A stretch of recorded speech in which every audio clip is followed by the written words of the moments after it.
Let's talk about reliability and risk in AI.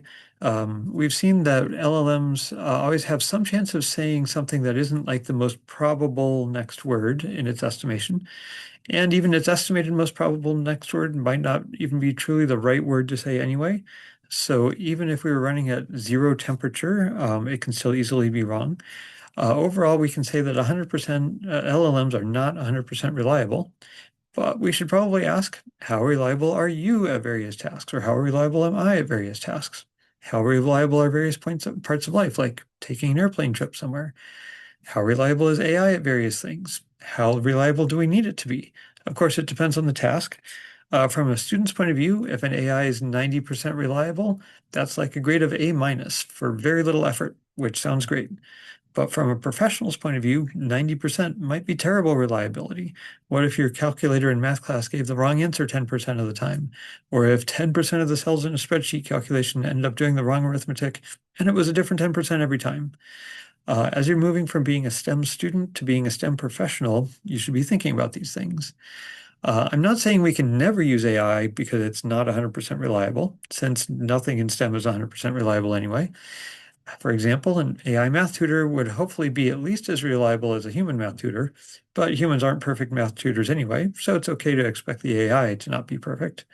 Uh, or maybe we could accept that the AI is less reliable than the human math tutor since it has other advantages, like being available 24/7.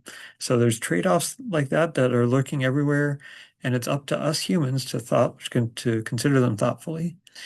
Um, so I'm not saying that we can never use AI because it's not 100% reliable, but I am saying that we should have discussions about how reliable a system needs to be, whether it's run by humans or AI, and how could we check that a proposed change, whether it involves humans or AI or both, will meet the goal. Also, if the AI system that you're using is maybe 99% reliable, for example, but it needs to be 99.999% reliable, it's up to you to make up the difference somehow, whether that's with human checking, maybe an AI checking the other AI, maybe retraining the AI with better data, etc. Just to provide some context, 99% is a failure rate of 1 in 100.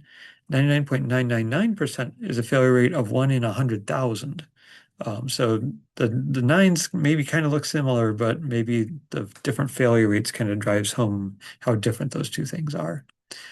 Another thing to consider is that a human tutor, for example, will often tell you that they're uncertain about something, even though they're not perfect about telling you that. But an AI will basically never tell you that it's uncertain, whatever uncertain means for a non-human, even when it has a large chance of being wrong. So that's another risk. We should talk about risk and how it's different from reliability. We can say that risk is the probability of an undesired event multiplied by the consequences. And here's a citation for that: risk and reliability for engineers, definition of risk. For example, maybe we accept a lower reliability for an AI making shopping recommendations, like people who bought this item also bought this other thing, because the consequences of not offering the best recommendation are pretty low. Nobody's life depends on it. So in discussions about how reliable a system needs to be, we should also consider potential consequences and overall risk. I got some optional readings here about like 5 nines reliability. Airline travel has a reliability for avoiding like catastrophic crash of 9 nines per flight hour. But the reliability for making a connecting flight is a lot lower. And the reliability for being on time overall is about 91.8%, if I'm reading that paper correctly.